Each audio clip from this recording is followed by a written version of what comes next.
पंजाब चुनाव के जो नतीजे आए वो नतीजे हमारी पार्टी के लिए और लगभग सभी लोगों के लिए, पत्रकारों के लिए, पंजाब की जनता के लिए बहुत ज्यादा चौंकाने वाले थे। लेकिन उसी दिन मैंने कहा था कि पंजाब की जनता का जो भी फैसला है वो हमारे सर माथे पे,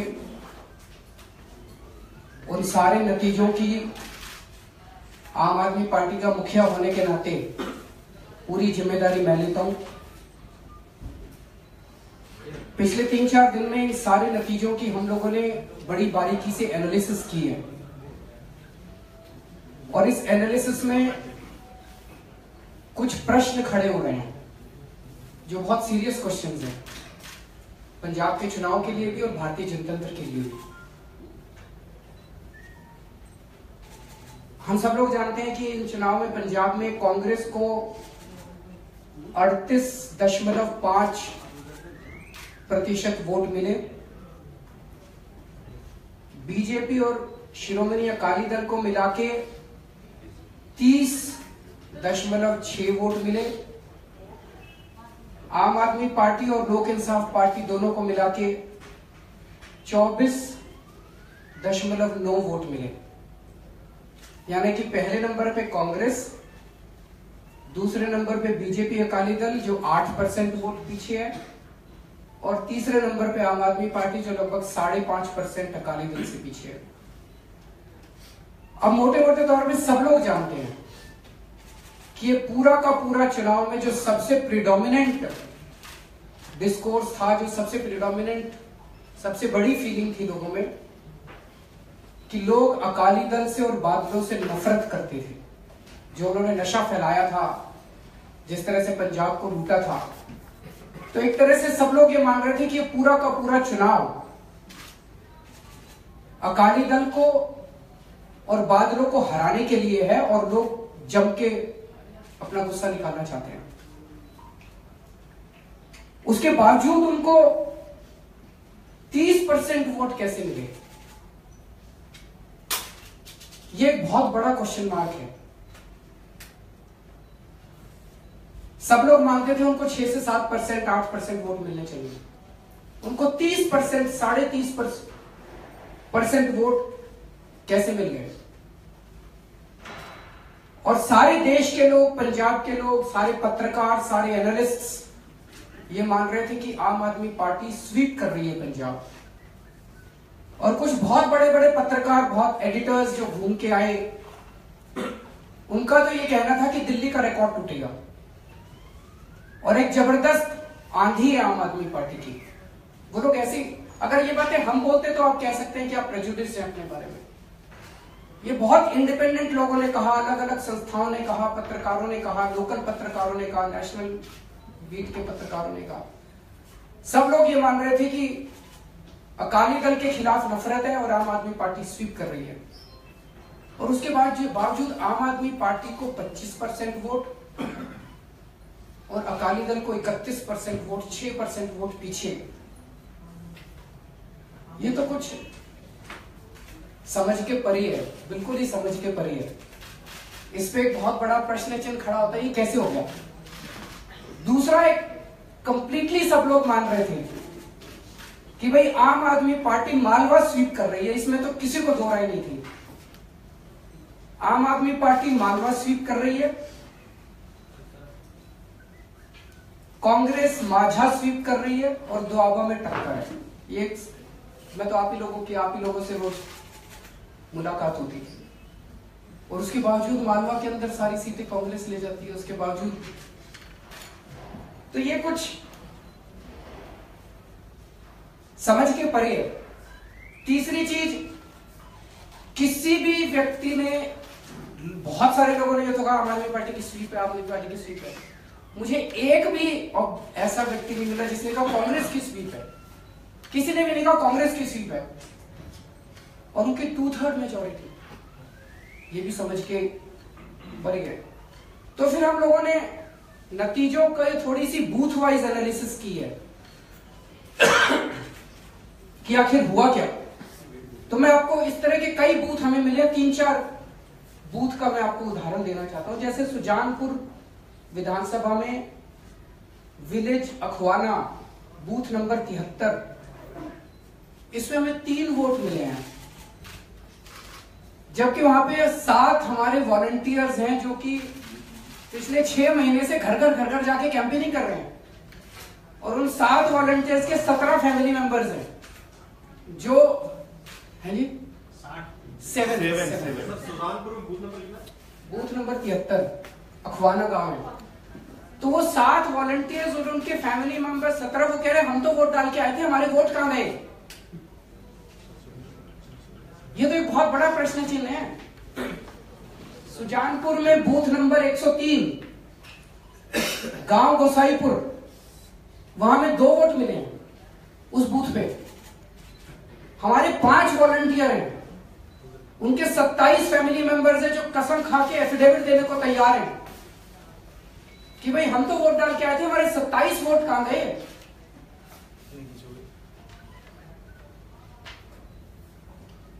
श्री हरगोविंदपुर में 1 वोट मिला है पूरे बूथ पे, बूथ नंबर 213 खताना विलेज।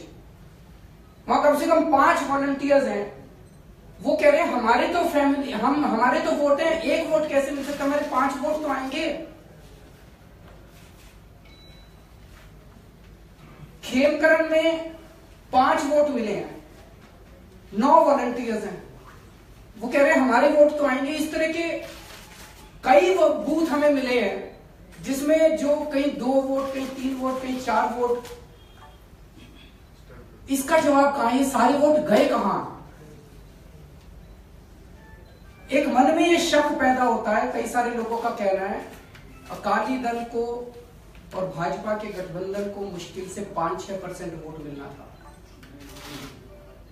एक शक पैदा होता है कि कहीं ईवीएम के जरिए 20 से 25% वोट आम आदमी पार्टी का अकाली दल और भाजपा के गठबंधन को ट्रांसफर तो नहीं कर दिया गया है।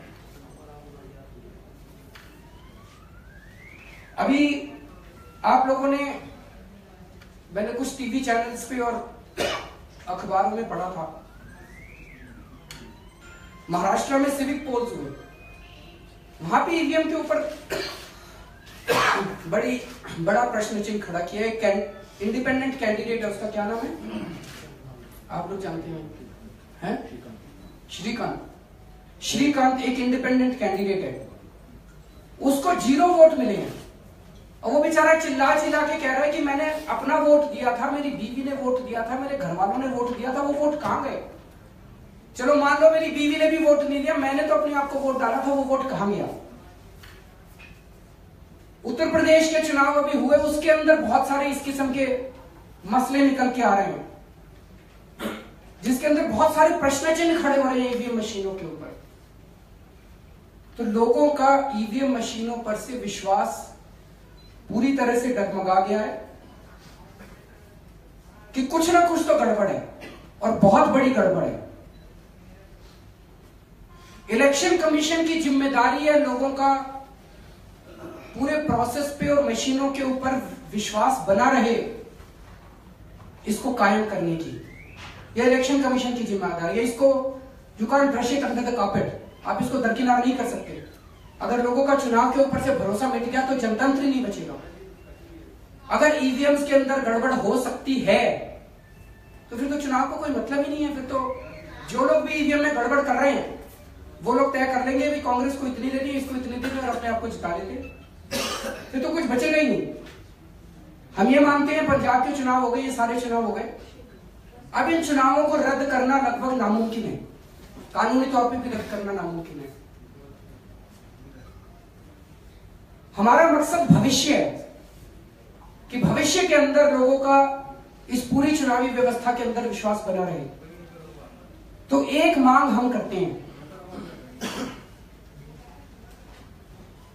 पंजाब के अंदर 32 विधानसभाओं में वीवीपैट मशीनें लगी थी। वीवीपैट मतलब जब आप बटन दबाते हैं वहां जाके और वोट डालते हैं तो उसके बगल में एक प्रिंटर होता है, तो जिसको भी आप मान लीजिए आपने झाड़ू को वोट डाला तो प्रिंटर से एक स्लिप निकलती है, उस स्लिप पे भी झाड़ू बनी होती है। तो आप वो स्लिप 3 सेकंड के लिए 4 सेकंड के लिए आती है, आप देख लीजिए भाई वही जो वोट डाला वही है, और फिर वो स्लिप नीचे गिर जाती है। उन सारी स्लिपों को इलेक्शन कमीशन संभाल के रखता है। ये सुप्रीम कोर्ट ने कहा था कि ये सारे विधानसभाओं के अंदर ये लागू किया जाए, चुनाव में सब जगह लागू किया जाए। अभी तक लागू नहीं किया गया, लेकिन जहां जहां लागू किया गया, जैसे इन चुनाव में पंजाब में 32 जगह वीवीपैट की स्लिपें निकली हैं, उत्तर प्रदेश में 20 जगह वीवीपैट की स्लिपें लगाई थी चुनाव आयोग ने, इसी तरह से अन्य राज्यों में। हम ये कह रहे हैं कि चुनाव आयोग इन वीवीपैट की स्लिपों की काउंटिंग करा ले। अगर उसके नतीजे ईवीएम मशीनों के नतीजे से मैच कर जाते हैं तो लोगों का भरोसा बढ़ेगा कि भाई ये सारी फर्जी बातें हैं, ईवीएम बड़ी अच्छी है, ईवीएम को टेम्पर नहीं किया जा सकता। लेकिन अगर दोनों में मिसमैच है तो फिर ईवीएम की जगह कुछ और सोचना पड़ेगा। और नतीजे जो भी आए, हम तो कह रहे हैं उसका चुनाव पे कोई असर ना हो, चुनाव हो गए चलो खत्म। लेकिन ये वीवीपैट नहीं तो किया क्या था, अगर काउंटिंग नहीं करनी, इनको इतने सीरियस डाउट्स के बाद भी अगर इनकी काउंटिंग ही नहीं करनी थी तो फिर ये मशीनें क्यों लगा रहे हैं, क्यों खराब कर रहे हैं? तो हम तो चुनाव आयोग से, मुख्य चुनाव आयोग से हम चिट्ठी लिखेंगे कल परसों में, और ये मांग करेंगे कि भाई केवल और केवल लोगों का भरोसा स्थापित करने के लिए आप इन 5 राज्यों में जहां जहां वीवीपैट की आपने मशीन लगाई थी उसकी गिनती करवा दीजिए, और जो ईवीएम से नतीजे निकले उससे आप मैच करा दीजिए, उसको पब्लिक कर दीजिए। क्योंकि अगर ईवीएम टेम्पर हो सकती है, और वो टेम्पर हो सकती है, ये सुप्रीम कोर्ट के ऑर्डर में है, हम नहीं कह रहे। अब ये कहना नहीं टेम्पर प्रूफ है, टेम्पर प्रूफ है, टेम्पर प्रूफ है, हम कैसे माने? सुप्रीम कोर्ट के ऑर्डर में सुब्रमण्यम स्वामी के केस में लिखा है सुप्रीम कोर्ट ने, EVMs are vulnerable and prone to tampering. तो जब सुप्रीम कोर्ट कह रहा है तो इसका मतलब हो सकती है। सुप्रीम कोर्ट से बड़ी चीज कौन है? तो अगर ईवीएम टेम्पर हो सकती है तो फिर तो जनतंत्र ही नहीं बचता, फिर तो भारतीय जनतंत्र खत्म है, संविधान खत्म है। फिर तो ईवीएम टेम्पर कराएगी जो भी रूलिंग पार्टी, और अपने डिसाइड कर लेगी कि किसको जिताना है। मेरे को पता है कि ये सारा जो आज मैं बोल रहा हूं आप सब लोग मेरा मजाक उड़ाने वाले हो, टीवी पे चलेगा ईवीएम का बहाना हैशटैग, तो आज सब लोग मेरा मजाक उड़ाने वाले हो। ये तो इलेक्शन कमीशन पे भी सवाल है। मेरा केवल ये कहना है कि जो मुद्दे मैंने उठाए वो मुद्दे तथ्यों के आधार पे हैं, और ये सीरियस क्वेश्चंस हैं, ये सबूत के आधार पे प्राइमा फेसी स्ट्रॉन्ग एविडेंस है। इन क्वेश्चंस के जवाब ढूंढना पूरे देश के लिए जरूरी है। जो भी नतीजे आए उनके कई सारे हमारे अंदरूनी कारण भी होंगे, उसको भी हमने आइडेंटिफाई किया है, उनके ऊपर ही काम करेंगे।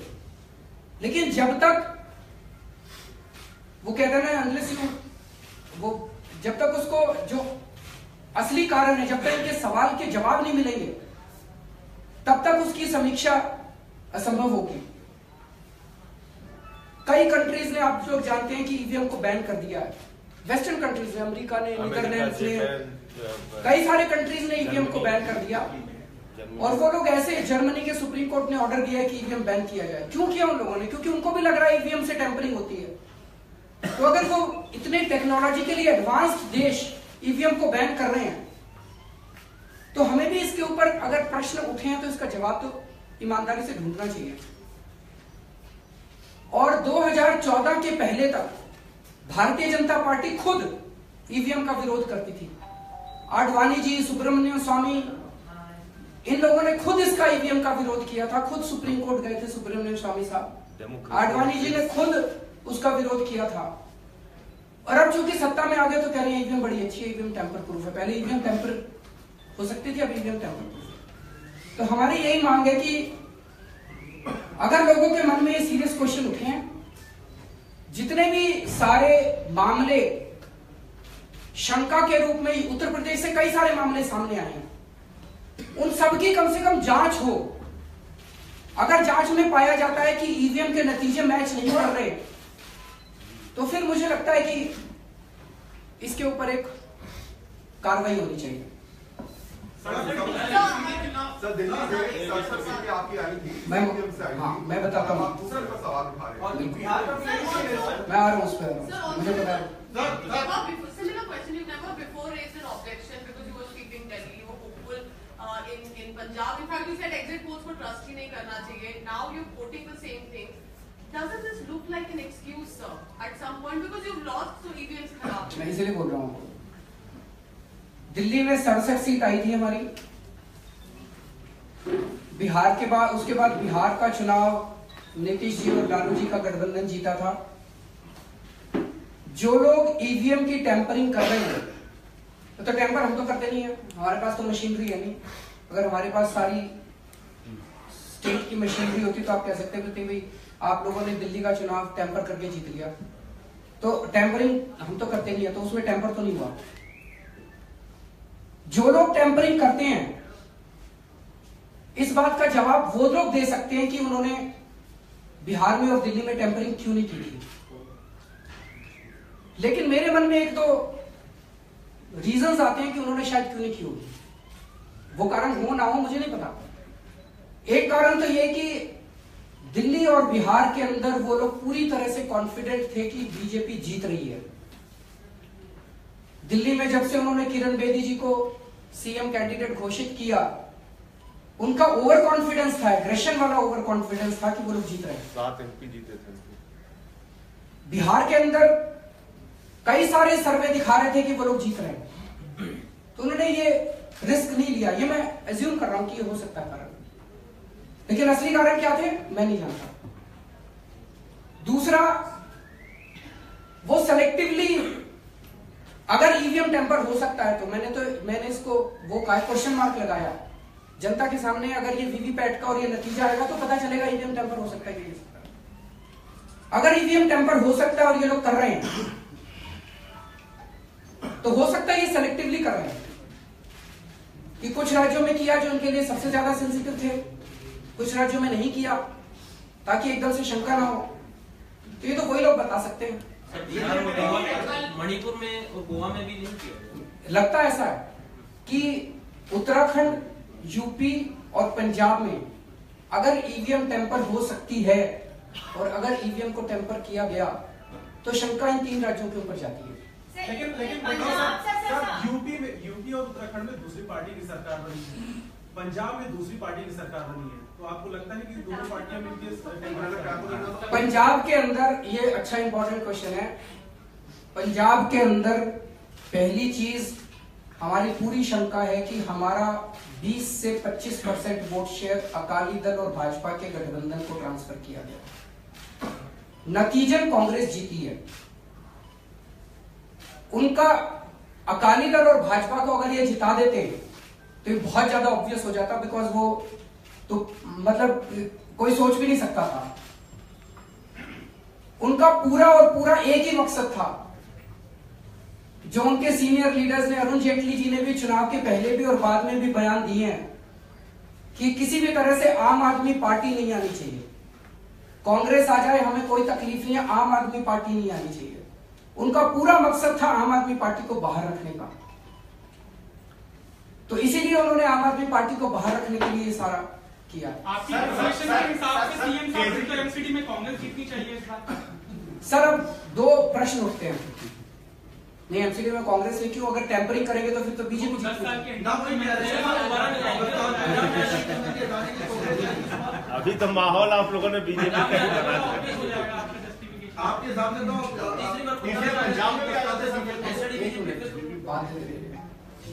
अगर ईवीएम टेम्पर हो सकती है और अगर ये लोग ईवीएम टेम्पर कर रहे हैं तो फिर किसी भी चुनाव का कोई मतलब नहीं रह जाता. फिर तो इनके हाथ में है कि ये लोग कौन से चुनाव में किसको जिताना चाहते हैं, इनकी पॉलिटिकल कैलकुलेशंस क्या हैं, वो क्या मैसेज देना चाहते हैं. फिर किसी भी चुनाव का इस देश के अंदर कोई मतलब नहीं रह जाता. में कि अगर किसी के पास टेम्परिंग का कोई प्रूफ है तो वो दे. 2013 में ये बात हुई थी, लेकिन कोई प्रूफ दे नहीं पाया और आज भी चलते सर, इसमें एक मिनट, इसमें बीमारी है, उसके सिम्टम्स हैं. अगर महाराष्ट्र के सिविक पोल में एक इंडिपेंडेंट कैंडिडेट कहता है कि मैंने अपना वोट तो दिया था, उसका वोट कहां गया? चंडीगढ़ में भी बोला. इसकी जांच तो होनी चाहिए. चंडीगढ़ के अंदर इसी किस्म के मामले सामने, और महाराष्ट्र के अंदर केवल अकेला वो नहीं है. कल मैं देख रहा था इस तरह के कई सारे केसेस हैं जिसमें 0-0 वोट उनको मिले हैं. तो हम लोग जो ये दिखा रहे हैं, ये सारे लोग एफिडेविट देने को तैयार हैं. अगर ये मामले उठे हैं इसको कि बहाना बना रहे, बहाना बना के अब हमें क्या मिलेगा? हम क्यों बहाना बनाएंगे आप लोगों के सामने? लेकिन अगर ये शक उठ रहा है, अब ईवीएम की टेम्परिंग कैसे हो रही है ये हम तो नहीं बता सकते, ये तो जांच में ही पता चलेगा। अब सुन लीजिए, ये तो जांच में ही पता चलेगा। सिम्टम्स हैं कि गड़बड़ हो रही है, बीमारी क्या है इसकी जांच तो जांच करने पर पता चलेगा। पिछली बार का वोट परसेंटेज था उसी को रिटेन किया और थोड़ा ऊपर नीचे रहा है, पर रिटेन नहीं कर सकते थे। सारे सब लोग जानते थे कि अकालियों के खिलाफ नफरत है बहुत जबरदस्त। आप सब सर वो सारा हमने पता किया था, कोई डेरा फैक्टर नहीं था, कुछ नहीं था। अब उसको दो तरीके से इसको जस्टिफाई किया जा सकता है। एक तो अगर हम तह तक पहुंचते हैं, अगर तह तक पहुंचते हैं, पता चलता है वीवीपैट के नतीजे और ईवीएम के नतीजे ठीक है, बहुत अच्छी बात है, हमें भी शक नहीं रहेगा, सबको शक नहीं रहेगा। लेकिन अगर सबके मन में आज शक पैदा होता है, शक दूर तो होना चाहिए ना। लेकिन सब लोग तो ये भी कह रहे हैं कि हारने का कारण ये है कि आपने मुख्यमंत्री नहीं चुना, आपने जब तक 4 तारीख तक जब तक नतीजे नहीं आए थे, आप सारे लोग वहां घूम रहे थे, रोज मेरे को मिला करते थे, और आप सारे लोग एक ही बात कह रहे थे, अकाली बिल्कुल खत्म हो रहे हैं, आम आदमी पार्टी की लैंडस्लाइड विक्ट्री है। मैं नहीं कहता था, आप में से सारे, एक मिनट सुन लो, आप सारे लोग कहते हैं ना। मेरा आपसे ये कहना है कि अगर उस वक्त ये सीएम कोई चेहरा, अब तो हम उसको जस्टिफाई करने की कोशिश कर रहे हैं ना।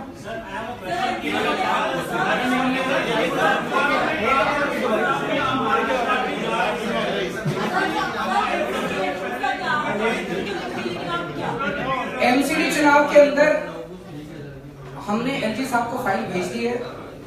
एमसीडी चुनाव में अगर उस पे बैलेट पेपर पे कराना है तो इसके लिए रूल्स बदलने पड़ेंगे। रूल्स बदलने की पावर एलजी साहब के पास है, दिल्ली सरकार के पास नहीं है। उसमें एक दिक्कत ये आ रही है कि स्टेट इलेक्शन कमीशन ने कल अपनी रिपोर्ट भेजी है। उस रिपोर्ट में उन्होंने कहा है कि इस स्टेज पे इतना लेट हो चुका है, इस स्टेज पे इसको चेंज करना मोड ऑफ बैलेट को उनके लिए बहुत मुश्किल होगा। तो मैंने एलजी साहब को ये रिक्वेस्ट किया कि अगर वो एक मीटिंग बुला लें मेरी इलेक्शन कमीशन की और जो भी पार्टियां हैं। अगर इलेक्शन कमीशन कहता है कि बिल्कुल ही इम्पॉसिबल है तो कुछ कर नहीं सकते, अगर इलेक्शन कमीशन कहता है कि सब लोग लग के कर सकते हैं तो कर लेते हैं। तो एलजी साहब को डिसाइड करना है। 100 सीट का दावा आम आदमी पार्टी कर रही थी और आप लोग कह रहे हैं कि हमें नहीं कर पाए। वही अकाली दल कह रहा था कि हम लोग 65 या 70 के आसपास जा रहे हैं, तो क्या उनको भी फिर ये बात कहनी चाहिए कि ये टेम्परिंग हुई है और हम लोग इसको सस्टेन नहीं कर पाए? सर मैं उनकी और हमारे दावों की तो बात नहीं कर रहा, हम तो दावे कुछ भी कर सकते हैं, आप हमारे ऊपर आरोप लगा सकते हैं, भाई हर पार्टी अपने आप को बढ़ा चढ़ा के बताती है। लेकिन जो एक पॉपुलर परसेप्शन था पूरे पंजाब में और पूरे देश में और पूरी दुनिया के अंदर, परसेप्शन जो थे वो 3 ही थे ना। एक तो ये कि आम आदमी पार्टी की लैंडस्लाइड हो रही है, सब लोग कह रहे थे जिस तरह से